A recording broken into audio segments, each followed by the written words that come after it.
중학생 딸이 어느 날 학교에서 와가지고 아빠에게 이런 말을 합니다. 아빠, 사람들은 태어날 때 자기 성적 취향을 가지고 태어난대요. 그래서 남자가 남자랑 연애해도 되고 여자가 여자랑 결혼해도 된대요. 나도 나중에 커서 여자랑 결혼하고 싶어요. 그리고 이거는 틀린 게 아니라 다른 거래요. 어느 날 고등학교 아들이 학교에 갔다 와서 또 이런 얘기를 합니다. 엄마, 모든 종교에는 구원이 있대요. 불교, 기독교, 유교, 천주교 어떤 종교든지 궁극적인 선을 추구하는 것은 똑같은 거래요. 그래서 자기가 어떤 종교를 믿든지 구원에 이를 수 있대요. 그리고 자기 종교만 구원이 있다 이렇게 말하는 것은 고집이고 편견이고 더 나아가서는 지식인 사회에서 교양인 사회에서 그런 말하면 절대 안 된대요. 그래서 저도 이렇게 기독교를 믿긴 하지만 꼭 기독교만 구원이 있다고 생각하진 않을 거예요. 저의 이 종교에 대한 생각을 뭐라고 하지 마세요. 이것도 틀린 게 아니고 다른 거니까요. 우리 두 아이의 이야기를 예를 들어서 설명을 해봤어요. 이것을 우리가 오늘날 뭐라고 그러냐면 종교다원주의 시대다. 이제 포스트 모더니즘이라 이렇게 얘기를 하는데요.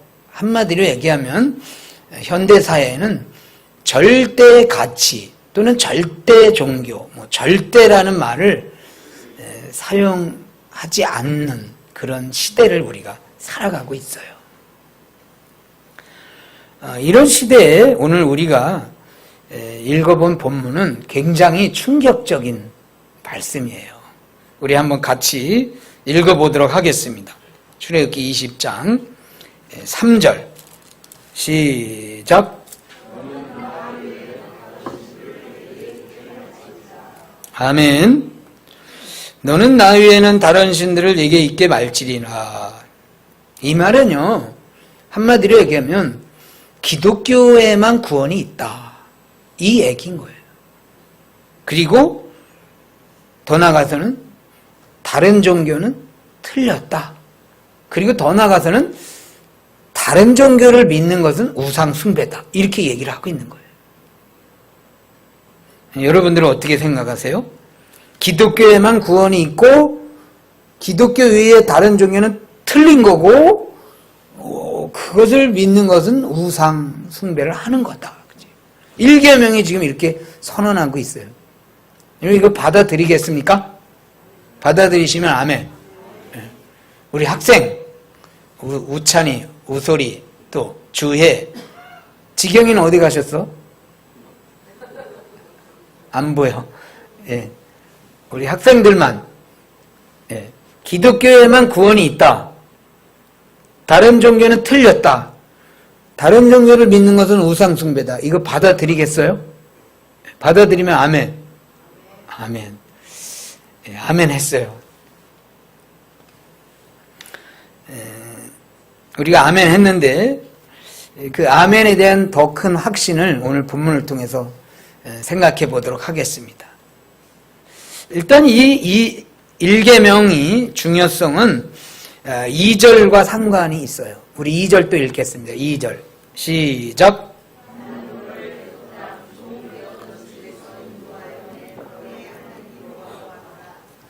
아멘. 2절의 내용은 나는, 그 다음에 너의 하나님 여호와로라, 이렇게 본문이 진행되고 있어요. 이것은 나와 너와의 관계를 지금 설명하고 있는 거예요. 나는 너의 하나님 여호와다, 나는 너의 누구다. 이제 서로 관계를 얘기하는 거예요. 그래서 하나님과 이 우리와의 사이 그 관계가 어떤 관계인가를 먼저 알고 그 관계 안에서 3절 1계명을 생각해야 된다 이 말씀인 거예요. 그래서 학자들의 견해는 10계명에 10가지의 계명이 있는데 2계명부터 마지막 10계명까지는 행위를 강조하고 있다면 1계명만 관계를 강조하고 있다는 거예요. 1계명만 유일하게 관계를 강조하고 나머지 계명은 행위를 강조하고 있다. 그래서 우리가 1계명을 생각할 때는 언제나 뭘 하라고 그랬지? 뭘 명령을 내리신 거지? 이게 아니라 그 명령을 내리신 분이 누구지? 그 명령을 선포하신 분이 누구지? 그분이 나하고 어떤 관계이지? 이 관계를 생각하시라는 거예요. 가령 여러분 우리 자녀에게 야 우솔아 공부 좀 해라 이렇게 부모님이 얘기하지요. 우솔이 우솔아 우찬아 공부 좀 해야지 이렇게 얘기할 때도 있고 어떤 때는 이렇게 얘기를 해요. 그렇죠? 엄마가 아들아 공부 좀 해라. 어때요? 우솔아 공부 좀 해라. 아들아 공부 좀 하라. 똑같은 공부하라는 명령은 똑같아요. 그죠? 그러나 하나는 이름을 불렀고 하나는 아들이라는 부모와 자녀의 관계 안에서 지금 명령을 내린 거예요. 그런데 여러분 우솔아 공부 좀 하라 이 이야기는 저도 할 수 있고 담임선생님도 할 수 있고 교장선생님도 우솔에게 할 수 있어요. 그러나 우솔에게 아들아 공부 좀 하라 이 말은 부모님만 할 수 있는 거예요. 무슨 얘기인지 아세요? 관계라는 것이 관계 안에서 명령이라는 것이 굉장히 다르다는 거예요. 그래서 오늘 우리가 받고 있는 이 1계명에 대한 명령은 그 명령의 내용도 중요하지만 명령을 내리신 그분이 누군가가 더 중요하다는 거예요. 그래서 어떤 명령을 우리가 행할 때는 그 명령 자체 그것보다도 명령을 내리신 그분이 누군가에 대한 관계를 생각할 때 그 명령에 대한 순종이 더 강력해질 수 있고 확신이 될 수 있는 거예요. 그래서 저와 여러분들이 오늘 이 종교다원주의 시대를 살아가는 이 사회 가운데서 우리가 1계명을 받을 때 하나님과의 관계를 더 깊이 생각함으로 이 명령이 우리 가운데 더 확신이 있는 명령이 되길 주의 이름으로 소망합니다. 그렇다면 하나님과 이스라엘 관계 또 하나님과 우리의 관계는 어떤 관계일까? 2절 다시 보겠습니다. 나는 너를 애굽 땅 종되었던 집에서 인도하여 낸 너의 하나님 여호와라. 하나님은 누구시냐? 2절에서 애굽 땅 종되었던 집에서 너희를 인도해낸 나다 그 말씀을 하셨어요. 그런데 여러분 창세기에서 우리가 하나님 누구시냐 이렇게 물었을 때 창세기적 관점에서는 뭐라고 답할 수 있을까요? 창세기 1장 1절 다 같이 한번 해보겠습니다. 시작. 태초에 하나님이 천지를 창조하셨느니라 그랬어요. 그러면 하나님 누구시라고요? 그렇죠. 천지를 창조하신 하나님 그렇게 말할 수 있는 거예요. 그러면 우리가 오늘 이 출애굽기 20장에서 하나님이 1계명을 주실 때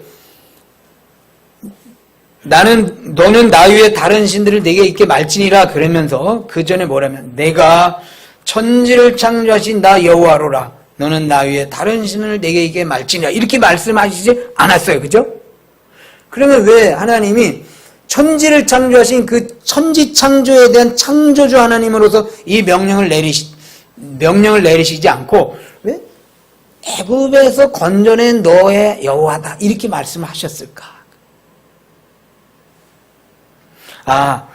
지금 이 출애굽 이 시대의 이 이스라엘 백성들은 창조에게는 너무 멀어. 창세기 이야기는 너무 먼 이야기예요. 그래서 먼 이야기보다는 얼마 전에 건너온 이야기들이잖아요. 그래서 따끈따끈한 그 역사 이야기, 몇 달 전 이 이야기를 해야 이 이스라엘 백성들이 더 확신이 있겠구나. 이런 의미로 이 말씀을 전했을까? 물론 그런 의미도 있을 수는 있어요. 오래전 이야기보다는 얼마 전의 이야기가 더 그들에게 와닿을 거 아니에요. 그렇죠? 그러나 그거보다 더 중요한 것은 2절과 3절의 연관성은 무슨 의미가 있냐면요. 다시 2절을 보세요. 애굽 땅 종되었던 집에서 인도하여 낸 너의 하나님 여호와로라 그랬어요. 이것은 무슨 의미냐면요. 애굽 땅에서 건너온 그 출애굽의 경험한 사람들에게 지금 하나님 명령을 내리신다 그 말씀이에요. 무슨 얘기냐면요. 이 말씀은 1계명의 말씀은 출애굽 경험하지 아니한 사람들에게는 이 말씀이 와닿지 않는다는 거예요. 더 나아가서 말한다면요. 창조주 하나님을 믿는다 할지라도 하나님 천지를 창조하셨어요. 나 그 하나님이 계신 걸 믿어요. 그래도 출애굽, 즉 말하자면 구원을 경험하지 못한 사람은 1계명이 마음에 와 닿지 않을 수 있는 거예요. 그러니까 오늘날 종교다원주의자들이 왜 1계명을 믿지 않으려 하는 거냐면요. 그들 중에는 창조주 하나님 믿는 사람들이 여럿이 있어요. 천지창조 내가 믿는다. 그러더라도 오직 기독교에만 구원이 있고 하나님은 진리다. 이 말은 난 양심상 못 받아들이겠다. 그 이야기는 뭐냐면요. 그 마음 안에 구원의 경험이 없다는 거예요.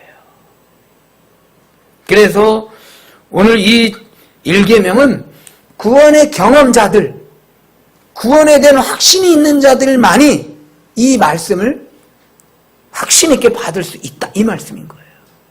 그래서 여러분들 마음 안에 너는 나 위에 다른 신들을 내게 있게 말지니라 이 말씀에 대해서 굳세게 아멘 하신다면 내 마음 안에 구원의 확신이 있는 거예요. 반대로 이거 너무 고집이고 편견이고 이거는 기독교 이거 너무인 것 같아. 이런 마음이 있는 자들은 내 마음 안에 구원의 경험이 있나를 다시 점검해 보셔야 되는 거예요. 요한복음 13장으로 가보겠습니다. 신약성경 요한복음 13장 34절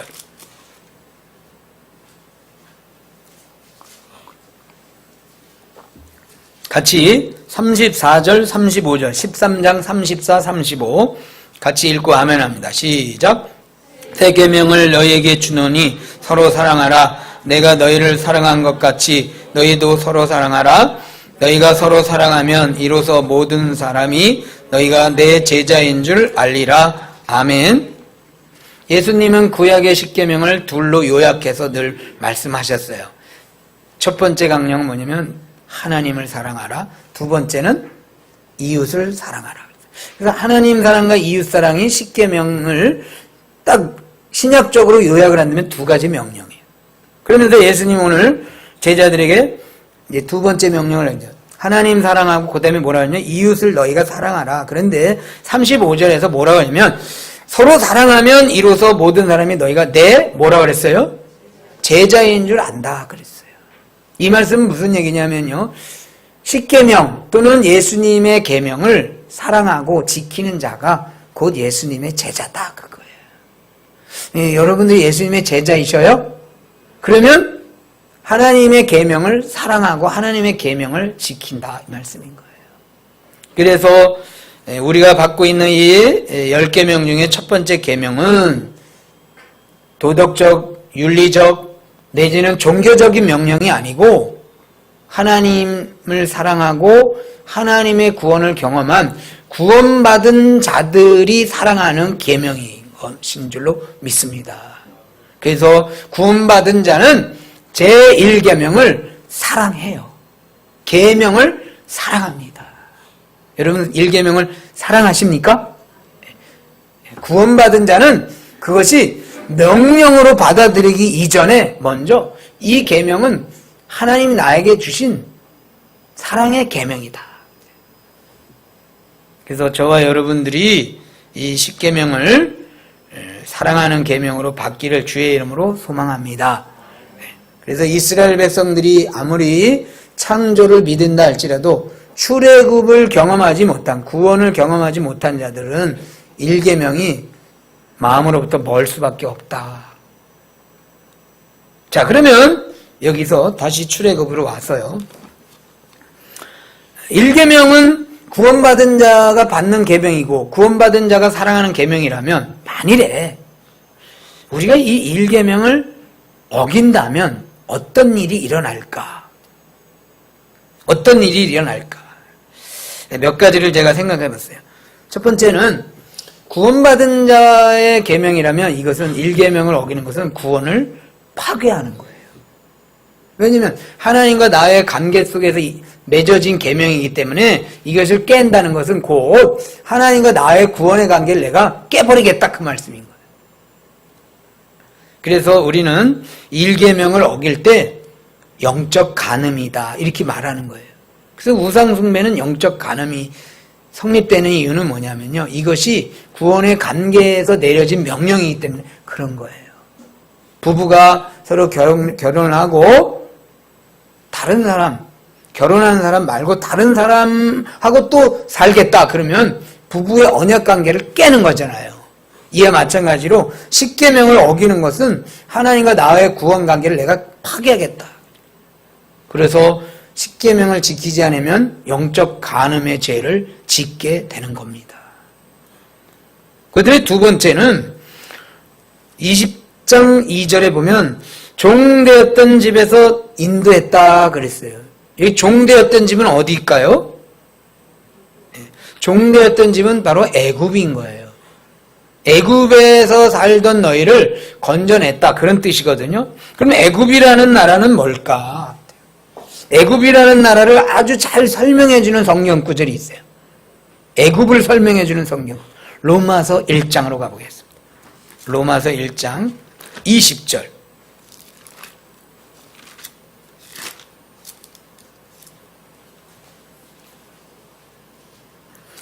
로마서 1장 20절에서 23절까지 제가 받들어 읽겠습니다.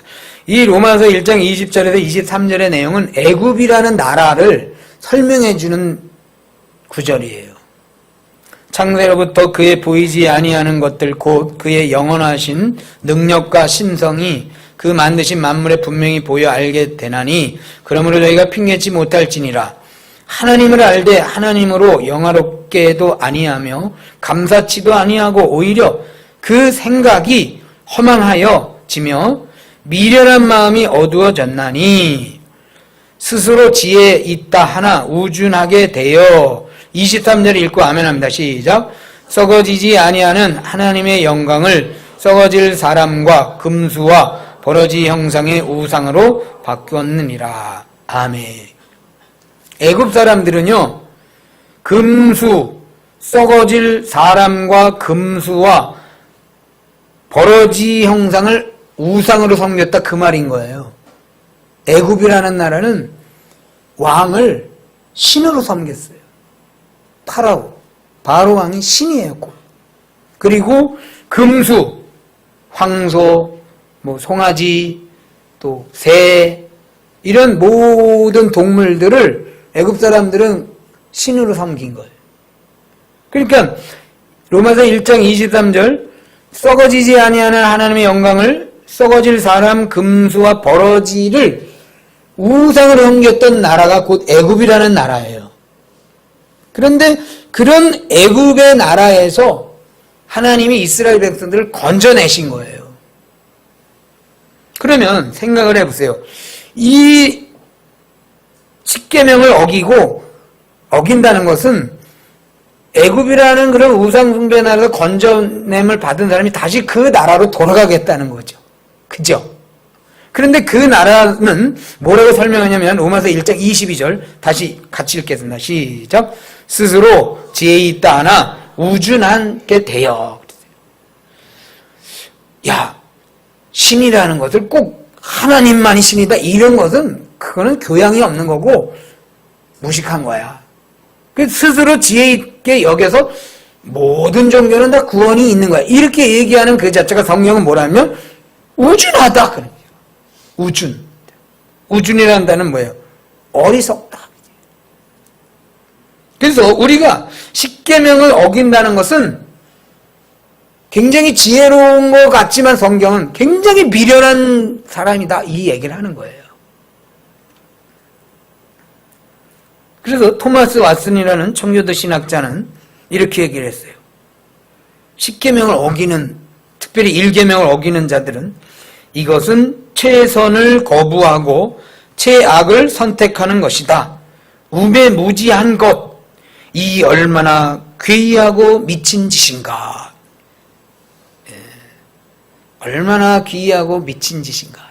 일계명을 어긴다는 것은 우주나 버러지 형상을, 짐승을 섬기, 하나님의 형상을 입은 백성이 너무너무 우준하고 너무너무 어리석고 너무너무 귀하고 미친 짓이다. 오늘날 많은 사람들이 모든 종교가 구원이 있다, 굉장히 고상하고 굉장히 아는 건 많은 것 같고, 그런데 성경은 미친 짓이다. 한 가지만 더 보겠습니다. 십계명을 어긴다는 것. 신명기 32장. 구약 성경으로 가보겠습니다. 신명기 32장 17절.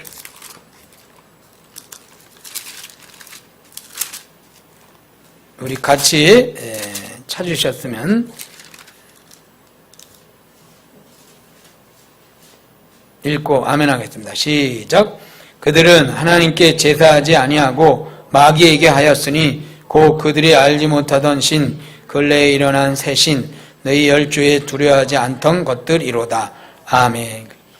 하나님을 버리고 하나님 외에 다른 신을 섬기는 것은 마귀에게 하는 거다 그랬어요. 그래서 일계명을 어기는 것은 영적인 간음인 것이고 굉장히 미친 짓인 것이고, 더 나아가서는 영적으로 마귀를 숭배하는 것이다.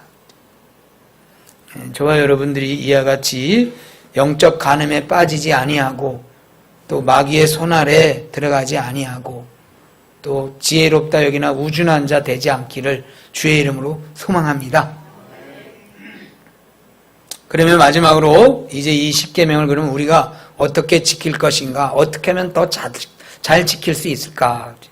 시편으로 가보겠습니다. 시편 16편 4절. 십계명을 우리가 열심히 지켜야 되는데 지키는 방법 중에 하나를 소개하겠습니다.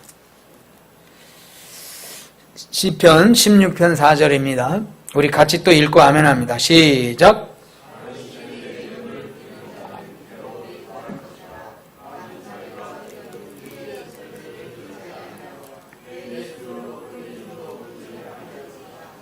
아멘. 다른 신에게 예물 드리는 자는 뭐라 그랬습니까? 괴로움이 더할 것이라. 성경은 계명을 어기는 일에 있어서 확실하고 강력한 메시지를 우리에게 줍니다. 하나님 외에 다른 신을 섬기는 것은 간음이요, 또 미련한 짓이요, 또 마귀에게 경배하는 것이기 때문에 하나님은 이 일을 굉장히 미워하셔요. 그래서 괴로움을 더할 것이다. 여기에는 하나님이 그냥 넘어가시지 않고 그렇게 우상에 빠지는 자들을 진노하시고 괴로움을 주신다 그랬어요. 그래서 우리가 이 계명을 지킬 때는 우리 신앙의 정서 안에는 두려움이라는 정서를 가지고 있어야 됩니다. 여러분, 예수 믿으면서, 하나님 믿으면서 하나님의 계명을 어기면 나에게 괴로움이 임할 것이다라는 이 두려움의 정서를 가지시길 주의 이름으로 소망합니다. 아무거나 무서워하고 아무거나 두려워하는 게 아니에요. 진리 안에서는 자유도 있지만 진리 안에서는 두려움도 있는 것이 진정한 진리인 거예요. 어떤 사람들은 진리 안에서 자유래. 진리는 성경이잖아요. 성경에는 기쁨도 있고 즐거움이 있고 자유도 있지만 이와 같이 말씀 안에는요, 하나님을 외면하는 자들에게 괴로움이 있다라는 두려움의 메시지가 있어요. 그래서 정당한 말씀 안에서의 두려움은 그것은 거룩한 정서이고 건강한 정서인 거예요. 오히려 하나님의 계명을 어겨놓고도 아무 두려움 없이 사는 것은 잘못된 경건인 거예요. 그래서 우리가 이 1계명을 지킬 때는 우리 마음 안에 이 계명을 내가 어기면 안 되겠다라는 하나님이 노하신다, 하나님이 기뻐하시지 않는다, 하나님이 화내신다라는 그런 두려움을 갖고 이 계명을 지켜야 되는 거예요. 우리 따라야겠습니다. 같은 말로 하겠습니다. 하나님, 기분 나쁘게 해드리지 말자. 다시요. 하나님을 기분 나쁘게 해드리지 말자. 우리가 1계명을 어기면 하나님 기분 나빠하십니다. 하나님을 기분 나쁘게 해드리면 우리에게 좋은 게 없어요, 사실. 그래서 우리 마음 안에 이 1계명을 어기는 것이 얼마나 큰 미련한 짓인 것이며 하나님을 기분 나쁘게 해드리는 것인가를 꼭 기억하시고 이 명령을 힘을 다해서 지키시길 주의 이름으로 소망합니다. 이제 마지막 이 1계명을 어기는 현대사회에서 어기는 예를 2가지만 들겠습니다. 첫 번째는 구원받은 자가 다시 애굽으로 돌아가는 거잖아요. 이것은 하나님 앞에서 언약의 자녀로 태어난 모태신자가 어느 날 청년이 돼서 나는요 종교의 자유가 있어요, 아빠 엄마 강요하지 마세요, 이렇게 언약 안에 자라나던 아이들이 청년이 돼서 교회를 떠나는 일은 1계명을 어기는 거예요. 우리 다시 한번 학생 저를 잘 보세요. 우리 청년이 됐어요. 이제 3년 후 4년 후 우리 우선이 청년대학부가 되잖아요. 직경이. 그렇죠? 그때 청년이 돼가지고는 이제 종교의 자유가 있어요, 나 이제 내 마음대로 내가 믿고 싶은 거 믿을 거예요, 이렇게 하면은 1계명을 어기는 거예요. 무슨 얘기인지 아시죠? 청년이 돼도 절대로 다른 종교로 가지 않기를 오늘 약속하시길 바랍니다. 그 다음에 2번째는 청년이 된 이후에 청년까지는 그나마 예수를 믿었어요. 교회를 다녀요. 그런데 어느 날 결혼을 하겠다고 왔는데 불신자와 결혼하겠다는 거예요.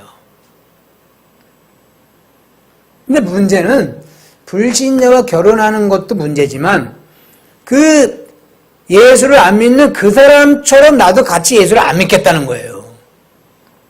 이것도 1계명을 어기는 겁니다. 불신자와 결혼하는 것은 애굽으로 장가드는 것이고 애굽 처녀를 데려와서 결혼하는 거예요. 물론 불신자와 결혼해서 그 불신자를 예수 믿게 하면 참으로 좋겠죠. 근데 그런 일을 목적으로 해서 결혼하는 건 아니에요. 결혼은 선교가 아니죠. 결혼은 결혼인 거예요. 그래서 혹 우리 학생 여러분들이 청년이 되었을 때 돈 때문에 그랬는지 사랑 때문에 그랬는지는 모르지만 불신자와 결혼하지 않기를 바랍니다. 그래서 오늘 약속을 해야 되는 거예요.